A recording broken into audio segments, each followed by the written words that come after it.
C'est très, très grave à Madagascar. Je dis c'est très, très, très grave. Le président malgache, André, dénonce une tentative de coup d'État. Pour lui, toutes ces manifestations qui se passent aujourd'hui à Madagascar sont dues à une tentative de coup d'État. Qu'on est en train de laver le cerveau de la jeunesse pour cette tentative de coup d'État-là. Les jeunes de la génération Z sont dans les rues depuis près d'une semaine, plus d'une semaine aujourd'hui.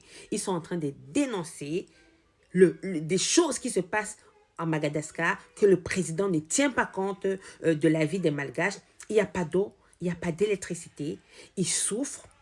Et quand tu entends les gens parler de Madagascar, on dit toujours que Madagascar, c'est un pays qui est pauvre. C'est ce que les gens disent un peu de partout, que c'est un pays qui est très, très pauvre. Alors pour lui, il ne tient pas compte de ce que les jeunes, la population est en train de lui dire. Il pense à un coup d'État. Est-ce que ce président André, ce président malgache, peut écouter ce que la génération Z est en train de lui dire? Il n'y a pas d'eau, il n'y a pas d'électricité. Est-ce qu'il peut faire un effort pour que la population malgache ait ces bases-là de l'eau et de l'électricité et même de la nourriture? Parce que les malgaches, ils sont fatigués, ils en ont marre qu'il n'y ait pas d'eau chez eux, il n'y a pas d'électricité. Mais je suis sûre que chez lui, dans son palais, il a toujours de l'eau, il a toujours de l'électricité, il a même des groupes et peut-être même des forages. Parce que c'est un président, c'est normal. Franchement, je ne sais pas. Il y a certains pays encore qui ont ces problèmes que les Européens ne rencontrent plus. Les Européens ne sont plus à ce stade-là de l'eau, de l'électricité et consorts. Mais chez nous, en Afrique et dans certains pays pauvres et très endettés, il y a encore ces problèmes d'eau et d'électricité. Pourtant, l'eau vient de la terre, il y a tout. Dieu nous a tout donné. C'est juste que les gens veulent manger, manger, manger, grossir, grossir, grossir. Mettre l'argent dans leur maison, dans leur compte bancaire, des milliards, aller investir chez ceux qui ont déjà réussi en Europe, en Amérique, en Asie. Pendant que eux-mêmes, la population pleure. Est-ce que ce président peut écouter ses enfants? Au lieu de penser à une tentative de coup d'État, est-ce qu'il peut donner de l'eau et de l'électricité aux Malgaches? C'est tout. Fais ton travail. Ça fait plus des mois et des mois que les Malgaches se plaignent. Ils se plaignent de vous. Monsieur le président André, écoutez vos enfants. Ici en Europe, il n'y a plus de problèmes d'eau, de lumière. Il n'y a plus ces problèmes-là. Les Européens, ils ont d'autres problèmes. Ils ne sont plus encore à ces problèmes d'eau, d'électricité, d'état de route. La route est mauvaise.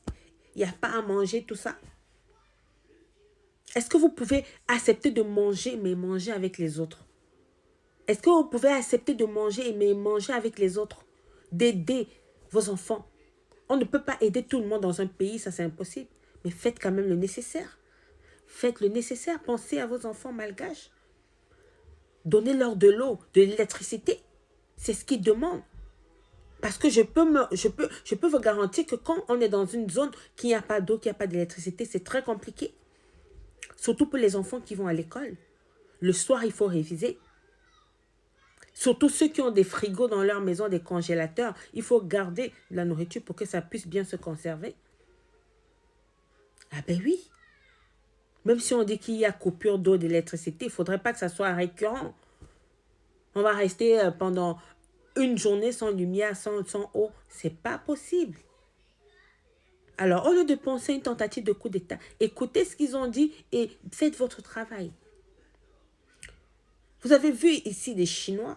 Moi, je suis camerounaise d'origine. À l'époque de Haïdjo, moi, je n'étais même pas encore née. Le Cameroun avait participé, avait aidé les Chinois à l'époque, quand les Chinois étaient encore pauvres. Mais vous avez vu comment les Chinois, en 50 ans, ils se sont construits. Et aujourd'hui, la Chine fait partie des plus grandes puissances du monde. C'est-à-dire que nous, les pays africains, on peut aussi être comme la Chine. On peut être comme la Chine. Le Cameroun peut être comme la Chine. La Côte d'Ivoire, le Sénégal, Burkina, Tout ça. Madagascar, on peut être comme la Chine aujourd'hui qui s'est développée. Vous savez comment ils ont fait pour se développer? Parce qu'ils ont changé leur mentalité. Du moment où les mentalités ne changent pas, on ne peut pas émerger. On ne peut pas avancer. Vous voyez les Français aujourd'hui, vous parlez, les Français nous ont fait ça, ils nous ont fait, c'est vrai, ils nous ont fait. Ils nous ont colonisés. Mais aujourd'hui, est-ce qu'on va encore pleurer? Non, on ne doit plus pleurer. On doit avancer.